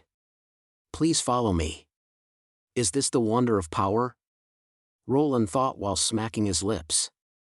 It isn't bad to have a taste of it from time to time. Roland thought he was back at Neverwinter upon his entry to the study. The large mahogany desk, along with the coffee table and the recliner at the corner, was exactly the same as those in the border area. The only big difference was the sceneries outside the French window. Here, he could see the green dale through the window instead of the somber impassable mountain range. He wondered what the previous owner, Earl Hire, would think about the renovation after he left. Roland sat back to the desk and started to read the report. Although he had learned how the battle had progressed, he felt exhilarated when he caught sight of the church's casualties. This was definitely a victory worthy to be remembered. His concern about God's punishment army dissipated when he saw 156 deaths among the God's punishment warriors. It appeared that these powerful, fearless killing machines were not at all unconquerable. After all, flesh and blood could not compete against bullets and fire. Roland believed there should not be many God's punishment warriors left, as every conversion required a witch's blood. Agatha estimated the army should consist of no more than 1,500 warriors, provided that the bloody moon did not arrive. A casualty ratio of 1 to 10 was already high enough for the church to lament their loss. In addition to the God's punishment warriors, there were over 300 members of the Judgment Army killed in action, more than 20 of them severely injured and 4 commanders captured. These numbers were trivial. Despite the fact that Judgment warriors were mostly strong-willed and skillful combatants, Roland did not take them seriously, as they were essentially the same as knights. What was really lucky was that they had not encountered any pure witches who were extremely difficult to deal with. If they unfortunately had, they probably would not have won that easily just with Sylvie and Iffy taking charge. In fact, Sylvie had instructed the machine gun team to specifically tackle permeating pure witches. What about the casualties in the First Army? Roland folded the report. 2 killed and 21 severely injured, Iron Axe answered in a low tone. All resulted from a close-range spearing from the God's punishment army. The wounded has now recovered and returned to service. After learning that the church had launched the attack, lightning brought Nana to Deep Valley Town in no time. Nobody could provide a better treatment than Miss Angel. Roland knocked on the desk and ordered, "Arrange a boat to send the bodies of the killed soldiers to City of Neverwinter for a burial." "Yes, Your Majesty." After a short pause, Iron Axe asked, "What will you do with the unit leader of the 4th Premium Shooting Unit, Danny, Your Majesty? That old hunter who shot 5 members of the God's Punishment Army?" Roland took up the teacup and sipped the tea that tasted exactly the same as the premium tea in the palace. "What's your opinion?" During the rescue, Brian noticed that the injuries Danny and his protector sustained appeared to be inconsistent with their positions. The news soon reached Roland that very night via the sigil of listening. At that time, the war had just ended. Considering that the First Army was still absorbed in their celebration and that the protector was in a critical condition, Roland simply asked Iron Axe to first treat the wounded. Now, since they had arrived at Deep Valley Town, it was time to bring up this matter. "I think although Danny disregarded the instruction and left his post without permission, he did make a big contribution to the victory. He shot 5 God's Punishment warriors down by himself. Such a remarkable performance would be more than enough to make him a celebrity in the army. Therefore, I reckon his merits offset his demerits." Iron Axes said slowly, "In the Iron Sand City, a fighter like him will even be rewarded by his master, so." But the First Army was not any old-school army that rewards their soldiers based on how many they've killed. Roland interrupted. "Do you remember what I taught you during the first training session?" Iron Axe swallowed hard. "You taught us discipline, Your Majesty. Only a well-disciplined army can become invincible." Roland rose to his feet and paced to the French window. "I hope you bear this in mind all the time. Now, tell me, how are you supposed to deal with him?" Chapter 613, Interrogation.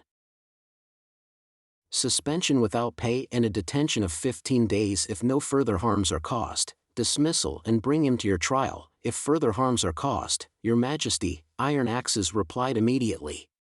"Correct. You memorize it well. Do what you just said." As there was no military tribunal at this point, Roland had to try cases of serious misconduct in the army by himself. In this case, Danny's behavior was apparently not so serious as to put him on a trial. In view of the upcoming Great War, we'll first detain him for 5 days and have him serve the rest in City of Neverwinter. "Yes, Your Majesty. You don't need to worry about the reactions among other soldiers. This sets a good example and tells them that everybody will be subject to punishment if he breaks the rules, regardless of how great his contribution to the army is. Roland paused for a moment and then continued, "Of course, we won't forget what he's done for the army either. If somebody ever asks, just tell him that I have my own arrangement." In fact, Roland knew that he was also partially responsible for such a wrong conductive behavior. Although he had created a premium shooting unit of 50 people, he did not separate those talented, experienced snipers from the soldiers of the ordinary gun battalion. He simply instructed all of them to serve as flanks and shoot with revolving rifles from a farther distance, for the purpose of stopping enemies who tried to sneakily enter the machine gun bunker from the marginal area. Danny, however, actually acted more like a professional sniper. He chose his position and fired based on his own judgment to eliminate the enemies who posed the greatest threats. Roland had thought about specifically forming a sniper team, and yet such a team had higher requirements for guns, ammunition, and especially its team members. He had to, at the same time, keep an eye on the snipers to make sure that every one of them was proactive and productive. Perhaps, he would make some improvements in the current premium shooting unit after this war concluded. "By the way, Your Majesty, the captured church's commanders have disclosed some particular information." Iron Axes was carefully choosing his words. "It's about the God's Punishment Army." "What's it?"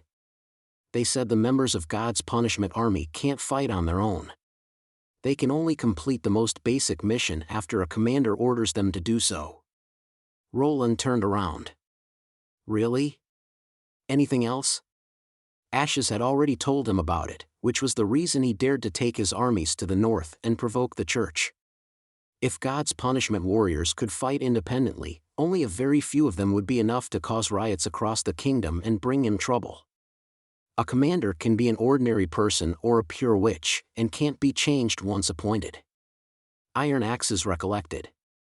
Any new members of God's Punishment Army will attend a ceremony to pledge allegiance. One captive admitted that he attended such a ceremony once. Roland instructed immediately. "Take me to them. Also, bring Agatha." Roland met the 4 separately confined captives down in the dungeon. Deep Valley Town was overall pleasantly cool and refreshing above the ground.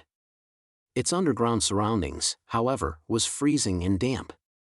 All 4 were blindfolded, drenched, with their hands tied behind their back. Although no visible wounds could be detected, they were all shivering. Apparently, Iron Axes had applied some unique interrogation techniques, which, as he suggested, few people could endure for one day. Yet the church's believers were not ordinary prisoners. Their ardent piety made them extremely strong. Only the 2 on the right are willing to speak up. The man from the Sand Nation said in a low voice. "One of them is the Chief Justice of the church, while the other is the priest in Holy City. The other 2 refuse to tell us anything. Of course, they don't know their friends have already confessed." Not really familiar with the institution and hierarchy of the church, Roland asked directly, "Who attended the ceremony where the God's Punishment Army pledges allegiance?" "Take him to the interrogation room." The jailer soon dragged the priest to a small chamber next door. Iron Axes poured some cold water on his head to awaken him.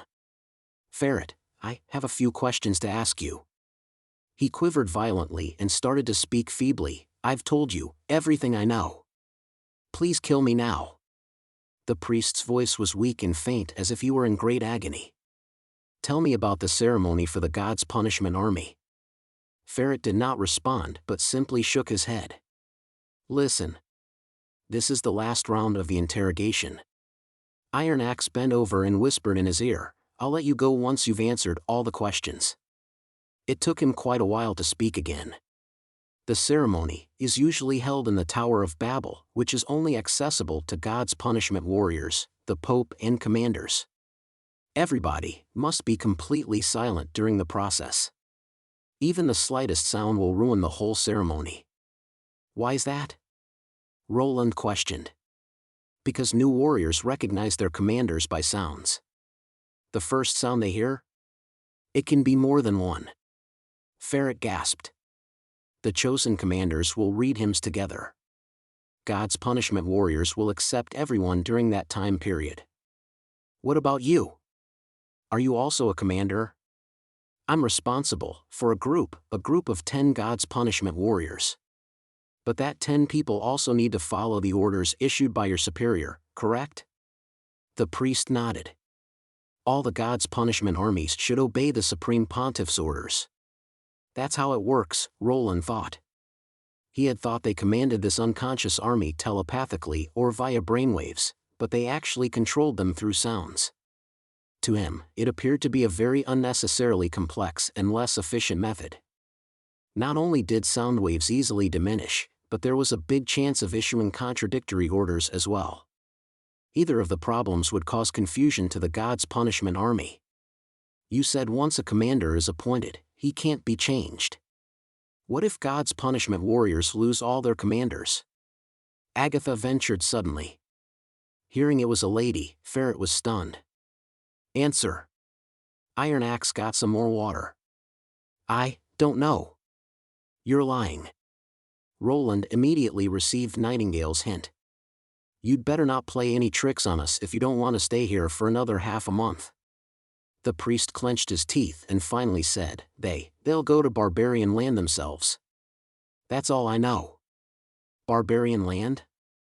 Agatha echoed in surprise. It's just a hearsay. Usually, when this happens, some other warriors will stop him. But he hesitated for a moment. It's rumored some God's punishment warriors, who weren't properly managed, fled to barbarian land many years ago, and have stayed there ever since. Do you know how the God's punishment army is converted? Well, only the Supreme Pontiff can host the ceremony. When the Pope retires, how does he assign his authority to control the God's punishment army? I don't know. Beads of perspiration started to appear on his forehead. 400 years ago, how was the church founded? Have you heard of the name Alice? How about the Union and tequila? The priest was just irresponsive to any questions Agatha put forward afterwards. He truly doesn't know. Let's go. There's no need to continue with this interrogation anymore. After receiving the confirmation from Nightingale, Roland said. When the three of them were about to leave the dungeon, Iron Axes trotted to them and asked, Your Majesty, what about these captives from the church? Do what you've promised earlier. Chapter 6:14, Agatha's Prediction. When they returned to the castle, Roland turned towards Agatha and asked, Have you recalled anything? Most likely, the God's punishment army was only successfully researched after tequila fell completely. I don't understand it much, she replied, shaking her head. But it's definitely not as simple as what the church priest said. At least, it doesn't explain how a newly crowned pope is able to take over control of the God's punishment army from the previous pope. Also, it's very odd that a runaway God's punishment army would actively advance towards the barbarian land. Agatha continued after a brief pause, The barbarian land that you people speak of should be the fertile plains of 400 years ago. There's nothing there apart from the ruins of the holy city. And it's too far-fetched to say that they were enticed by the demons. Who knows? Roland casually commented. You've also seen that their blood is blue in color. They can't be considered the same species as us. He was not highly interested in what exactly attracted the God's punishment army. What he most wanted to know at present was their Achilles heel, and how to effectively guard against an assault on his lines. As could be seen from the previous wave of spear throwing, the lack of fortifications made the God's punishment army quite threatening. If they're truly vulnerable to noise, maybe Echo's ability can. I don't approve of doing this. The ancient witch rejected his idea. There are a lot of risks that way. Indeed, it's quite risky to sneak close to their commander, but we can. No, I'm not talking about Echo. Agatha interrupted his words. I'm talking about you. Me? Roland was surprised. If Echo was to sneak up to the commander, she would need Nightingale's mist. When so, you would be left without protection. The church would only need to send forth a pure witch with special abilities to claim your life easily, she replied unhesitatingly. Although you're a normal person who's weak and powerless, we can't do without you at present if we're to defeat the demons. So, protecting you is still the most important thing to do. We can't take any kind of risk with that. I really can't tell if you're praising or insulting me." Roland laughed bitterly. "When that time comes, I'll put on the God's Stone of Retaliation." The God's Stone of Retaliation is only a means of insurance. It's not a completely secure barrier. Agatha stated bluntly. "Even Nightingale isn't completely failsafe, but we don't have a better way. As long as I'm still alive, His Majesty won't come under any harm." Nightingale could not restrain herself from revealing her figure. It was apparent that she did not take kindly to Agatha's words. "I hope so." The ancient witch did not dispute this point further. She turned to leave the study but stopped when she reached the door. "What's the matter?" Roland asked. Agatha remained silent for a while before she replied, "I don't know whether to talk about these things." Her immense power aside, the reason why Lady Alice was able to become Queen of Starfall City and also the head of the Three Chairs was that her intelligence and methods were superior to most witches. On a few occasions, her decisions saved the Union from the verge of collapse. Without her, Tequila wouldn't have survived until then. Many people believe that if she was born before the first battle of Divine Will, she would have ended this hopeless war early on. "What are you trying to say?" She turned her head back and frowned slightly. "What I mean is, the powerful warriors in whom she placed her hopes of saving the witches shouldn't have turned out this way. You feel that the present God's punishment army may not have been the same as the one 400 years ago?" Roland asked in surprise. "The God's punishment warriors aren't afraid of magic power, never panic, and are extremely powerful. They indeed seem to possess a great advantage over the demons. But they won't be able to make the decisive difference. Furthermore, they need a commander wherever they go, and don't have the ability to perform long-distance attacks. I feel that Lady Alice shouldn't place high hopes on this kind of warrior." Agatha sighed. "Of course, these are just my speculations. Only the Church knows what exactly happened to the Union after Tequila fell." A long time after she left the room, Roland was still stuck in his thoughts. Agatha's words were indeed reasonable. Was it really possible that the God's Punishment Army project, which required the Queen of Starfall City to pay such a huge price to carry out, was only intended to produce an expensive yet cumbersome killing machine? Just as he was about to head out of the castle to get some fresh air, the sigil of listening that Nightingale was wearing suddenly rang. "This is lightning here. My position is in the northwest, in the sky above Coldwind Ridge. I've just observed that the enemy is now retreating. I repeat, the enemy is retreating." "Retreating?" "They're all running towards the Holy City, Ku," Maggie added. "I see." Roland immediately summoned a guard from outside. "Inform Iron Axe, Edith, Duke Calvin and all members of the advisor department to report here for a meeting." This is undoubtedly good news, Roland thought excitedly. He had not thought that the Church's army would abandon Coldwind Ridge and retreat directly to the Highland of Hermes. In this way, he would have a chance to evacuate all of the townspeople before the Holy City recaptured Coldwind Ridge. "They're afraid." Nightingale laughed. "Perhaps so. But their retreat suggests that the Church is unable to send out reinforcements on short notice," Roland surmised while stroking his chin. "Our earlier predictions weren't wrong. This contingent of more than 1,000 people was probably an advance force which the Church came up with last minute. If they don't take the initiative to attack our lines, I really don't know what to do with the Church." When he decided to use this tactic, he had already, in a sense, decided to give up Coldwind Ridge. After all, it was much closer to Hermes. Now that he had the chance to prevent the townspeople from becoming victims of the pill of madness, he felt considerably relieved. The relevant members quickly gathered in the reception room. Roland retold Lightning's intelligence report to them and looked around at everyone present. "Are there any questions?" "Your Majesty, why don't you guard Coldwind Ridge directly?" Duke Calvin asked in puzzlement. "It's strategically located, and there's only one route that leads to the Holy City. Isn't it more advantageous than guarding the foot of the mountain? It only appears so. In reality, it's surrounded by mountains on 3 sides, and the slopes pass directly over its top. The enemy only needs to use a rope to infiltrate our line of defense. Roland shrugged his shoulders. We've discussed this in detail in City of Neverwinter. You can ask Edith for more specifics. Anyone else? Seeing that no one responded, he issued his order. If so, the evacuation campaign will be carried out by the First Army.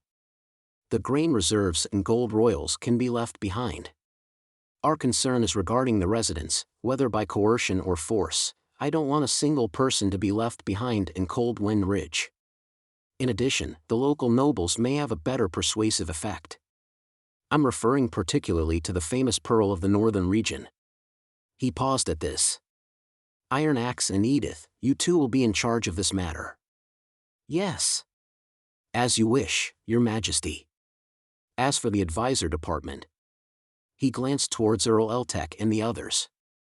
Your task is to assist the Duke of the Northern region to make arrangements for the evacuated people. This will include computing the number of people, registering their identities, and finding food and lodging for them. Is that understood? Yes, Your Majesty, the crowd replied in unison. Excellent, let's begin immediately. Roland thumped the table and exclaimed. Chapter 6:15, Wavering Faith. In the Tower of Babel of Hermes Cathedral. The hurried footsteps of a guard spoiled the peace and quiet in the ring hall. Somewhat unhappy with this, Tayfun placed his breakfast down and glanced at the frantic Comer. Is there a problem? Your Eminence, something's up in Coldwind Ridge. The guard moved close and whispered in Tayfun's ears. It seems that Lord Solidal has been badly injured over there. He proceeded to explain everything that he had heard about the incident quickly. What? Tayfun could not believe his own ears. Our advance force has lost more than half of its men, while Soli was seriously bloodied. The old bishop grabbed the guard by the neck and asked, Where's he now? Sent to the hospital. How about the God's Punishment Army? They were ordered to hold their positions and await further instructions. Right now, they're gathered in the cathedral. Inform His Holiness and Lady L immediately about this matter. Also, gather and look after all those who took part in this expedition. Close the doors of the cathedral and prevent other believers from entering or leaving for now. Tayfun seemed to forget about his breakfast. I'll head to the hospital straight away. Yes, Your Excellency. How could this happen? He could feel his heart palpitating non-stop. In principle, a 1,300-strong platoon, of which 300 were God's Punishment warriors, should not have had problems dealing with Coldwind Ridge. Before Soli was promoted to bishop, he was a veteran Chief Justice, and one of His Holiness Maine's most able subordinates. Even if they encountered demons or beasts, there should not have been so many victims. Although fear clouded his heart, the old bishop remained very clear that the most important thing to do at the moment was to block the news from leaking out, so as to prevent the believers' faith from being shaken. The next most important thing was to find out exactly what happened to Solidal and Coldwind Ridge. When he reached the hospital, L was already there. It was evident that the latter had an alternative source of information. The two of them exchanged looks and walked together solemnly into Soli's medical room. A pure witch was tending to the archbishop's wounds. Soli was missing an arm, and the wound around the remaining flesh had been tightly dressed with cotton. When he saw the other two archbishops, his dazed eyes seemed to focus again, and he struggled to sit up. You may leave first. Tayfun urged the pure witch to depart and then assisted Soli to sit up. How's your injury? I want to see His Holiness. Soli growled. Bring me to the pivotal secret area at once. Tell us what happened first, L replied coldly. Only then we'll consider whether to bring you to see the Pope or to throw you in jail and await trial. Scoundrel, now it's not the time to quarrel. Soli gnashed his teeth. Coldwind Ridge was a trap. Roland Wimbledon's firearms are far more terrifying than Timothy's. I have to let His Holiness know. I don't want to be kept in the dark while covering your ass, Mr. Solly Doll. Elle raised her voice several notches. Do you know how embarrassing your return was? When passing through the city gate, anyone could see how incomplete and defeated our advance force was. People in the Holy City have already begun asking questions. If I didn't get the tribunal to detain a few busybodies, the whole city will be talking about these rumors tomorrow. She grabbed him by the collar. You should know how serious this will be. Tayfun knew that Elle was perfectly right. The loss of over 100 God's punishment warriors was equivalent to the loss over the past 2 years. And the enemy this time was only a small town in the mountains. This was an absolute disgrace to the church. More critically, if the news spread, the faith of the believers would be immensely affected. Ever since the God's punishment army started being sent to fight demonic beasts, there had been hearsay that it was all-conquering and invincible. It even appeared so. If even the enormous and savage demonic beasts were no matches for the God's punishment army, what kind of enemy could defeat it? Just as Tayfun was about to give a few lines of advice, the room door was suddenly pushed open. Hope I'm not late. The white-haired witch, Zero, walked into the room. The Pope wants to see you, and requests that you don't divulge the specific circumstances of the battle. Are you able to walk on your own? Lady Zero, we can't. Elle protested. Zero cut her off quickly. Don't worry. The Pope is only worried that the secret of the God's punishment army may be leaked out. After he has finished his inquiry into the matter, I'll tell you everything. What secret? Forgive me, but I can't say. Zero laughed. Because I don't know it myself. I can walk. Solly struggled off the bed and took 2 steps before he fell down. No need to act tough. The pure witch snapped her fingers, and instantly, 2 trap area guards wearing blue cloaks walked in and lifted the Archbishop up. Once we're in the pivotal secret area, you'll have a wheelchair to move freely in. Fucking bitch. After Solly left with Zero, Elle spat on the ground angrily and walked straight out of the medical room. Tayfun watched grimly as the pure witch's figure slowly disappeared into the distance, and did not say a word for a long time. As Solly walked down the stone steps to the deep abyss below the cathedral, there was a look of excitement on his face. This was the first time that he entered the core area of the church. Even his breath became shorter and hurried. How do you intend to explain the heavy losses of the God's punishment army to Pope Maine? After he sat down on a wheelchair, Zero personally pushed him toward the trap area. The defeat this time was indeed caused by my carelessness. I'm willing to accept any punishment. The Archbishop hesitated for a moment. And I wish to apply to His Holiness to become a God's punishment warrior myself. Are you sure? You want to give up your Archbishop position and become a minion? They aren't minions. Solly could not help arguing. Every God's punishment warrior is a brave and steadfast soldier. That's why they are willing to sacrifice their lives and fight for the glory of the church. I've let them down and caused immeasurable loss to the church. The best way for me to compensate and make up for my mistakes is to throw myself into the fight. Is that so? Zero shrugged her shoulders. I feel that the Pope won't agree. I'll do my best to persuade him. I believe that Pope Maine will definitely. That's not the reason. She shook her head. Converting into a God's punishment warrior requires witch blood, and every witch isn't easy to come by. Now that you've lost an arm, your fighting ability is much weaker than before even if the conversion is successful. Do you think the Pope will waste witch blood on a handicapped person? What are you saying? Wait. Stop.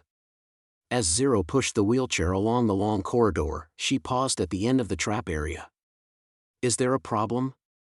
The incarnation ceremony of the God's punishment army is a secret that only the Supreme Pontiff knows. How do you know what the ceremony requires? Solly's eyes widened. It's impossible that Pope Maine told you. You're not wrong, he definitely wouldn't. She waited for the guards to open the cage and calmly placed the Archbishop inside the cage. But I don't need him to tell me, because I'm the Pope. That's blasphemy. Soli turned his head back in disbelief, only to see a beam of light heading in his direction. Chapter 6:16, The Violent Tide Rises. Harsh and piercing booms were everywhere. All that Zero could hear between these booms were faint cries of pain. The front line was a vanguard formed by God's punishment warriors, while the back line was the slowly advancing judgment army. This was the big shield formation that was rehearsed to deal with the swarm attacks of demonic beasts, but it was equally effective against crossbows and flintlocks. The iron shields, which were each only as thick as a finger, were able to deflect volleys of arrows, and could not be penetrated by Timothy's imitation flintlocks. Their only disadvantage was that they were excessively heavy, and thus only the God's punishment army could carry them into battle. However, this time, it lost its effectiveness. Every now and then, a God's punishment warrior would be split into two by iron balls that came whizzing towards him, and even the people standing behind could be struck by the same ball. Blood quickly burst out of the bodily punctures created by these balls. Those warriors who did not die on the spot would clutch onto their innards or limbs and scream in pain, unintentionally sapping the morale of their comrades who were still fighting. This can't continue. Get the God's punishment army to charge, an assistant shouted. I agree, Lord Soli. Another commander seconded while clutching his fists. These iron balls can only travel in a straight line, and can't be fired too quickly. The right thing for us to do is to spread out, and then we won't be easily targeted anymore. Got it. Pass down my orders to spread out our formation and perform a full charge.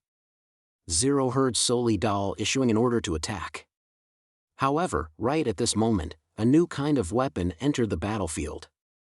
It sounded like an incessant sequence of raindrops, yet also like the buzz of gold daggers striking against one another. A cloud of smoke suddenly rose up in front of the charging warriors and caused them to fall on the ground like caught wheat. It was impossible for Zero to see where the attack was coming from. The commanders' faces turned white all at once. Everyone knew that the outcome of this battle was decided. Zero heard a sudden hissing sound piercing through the air. It was sharp yet cryptic, like the utterance of a viper. Danger! She turned her gaze towards the direction that the sound was coming from. She subconsciously wanted to hide from it, but quickly remembered that the body she was in did not belong to her. Unfortunately, Soli Dal did not have a fraction of her alertness. A single iron ball fell from midair and bounced on the ground directly in front of him. As it rebounded up high, it brushed across his body. Zero could only feel her vision spinning in circles before she fell on the ground. Fresh blood gushed out from Soli's shoulders. The place where his arm should be had become vacant. He clenched his teeth to prevent himself from crying in pain. The people around him frantically gathered around. Your Eminence! My goodness gracious, your hand! Retreat, get all of them to retreat. Bring Lord Soli away from this place, and I'll stay behind. Her recollection broke off at this point. Zero opened her eyes. In front of her once again were God's stone prisms and the pivotal secret temple deep underground. So that's what happened. She lowered her head and grinned uncontrollably. In this case, everything makes sense now. Why Roland Wimbledon was able to become from the low-profile Lord of Border Town to the new King of Grey Castle, why he was able to defeat the Duke's Knightage and the Second Prince's crazed army time and time again, and was even able to seize King's City within a day, this was the reason. The continuous booms, the smell of gunpowder smoke in the air, these things proved the existence of a new kind of firearm that was vastly superior to Timothy's imitation snow powder pipes. If Zero had not personally witnessed it, she would never have imagined that snow powder weapons could be so powerful. Of course, she knew that it was not a secret passed down within the Wimbledon family, or else Timothy and Garcia would not be ignorant of it. Without a doubt, Roland had encountered something in Border Town which allowed him to have today's success. Another possibility was that he had mastered the ancient tricks of some secluded family. Ever since the Union was dissolved, a few builders and designers who had aided the local people were no longer in touch. Many of them possessed specialized skills and crafts, and therefore it was possible that one of them had devised these ingenious weapons. Or, perhaps, the weapons were found in some ruins hidden deep in the impassable mountain range. The historical records in the library had mentioned that there were a few strange ruins of unknown origin located around the border of barbarian land. In fact, it was the discovery of an underground labyrinth that had led to the eventual division of the Union. But Zero was more inclined to believe that it was the ability of some witch that gave regular snow powder such deadly power. This would also explain why Roland had changed his attitude, recruited witches in large numbers, and helped to clear the injustices they faced. Forget it, my speculation doesn't matter at all. No matter what the reason was, Roland Wimbledon knows best about it, thought Zero. Zero knew that if she devoured Roland, she would get to understand everything about these weapons. Lady Zero? The guard captain standing at the cage exit asked worriedly, having not heard a sound from her for a long time. Zero suppressed the excitement in her heart and waited until the grin on her face completely disappeared before she walked unhurriedly out of the cage. I'm fine. Inform the intelligence agency to call back all of the pure witches that are still in Kingdom of Dawn. All? The captain seemed astonished. But the plan that you laid down before. The decisive battle is about to begin, Zero explained slowly. I want to see everyone. There was no question that compared to Roland's knowledge, the Kingdom of Dawn's situation was insignificant. So powerful, such an amazing range of fire, and able to be used by anyone. Zero could understand its importance just by thinking about it. If this weapon could be mass assembled before the Bloody Moon arrived, the Holy City's chances of defeating the demons would be significantly increased. As for herself, she would be able to move one step closer to the divine will. Deep Valley Town, the northern region of Kingdom of Grey Castle. After dinner, Iffy returned to her bedroom in the castle and immediately let out an uncontrollable yawn. In the past fortnight, apart from executing the tooth extraction campaign, there was also no time for rest after reaching the small town. She not only had to assist the First Army in guarding their camp, but also then followed Edith and her entourage to Coldwind Ridge to resettle the local residents. Although she was extremely busy, she felt that her life was rather meaningful like this. After her mood calmed down, she realized that the non-combat witches indeed possessed their own unique strengths. She also began to feel that aside from her abilities, she was not really different from most normal people. As observed from her daily interactions with people, she was slowly being accepted by the members of the Witch Union. While she was performing a vigilance task, Maggie even said hello to her for the first time ever, despite Lightning looking unhappy about it.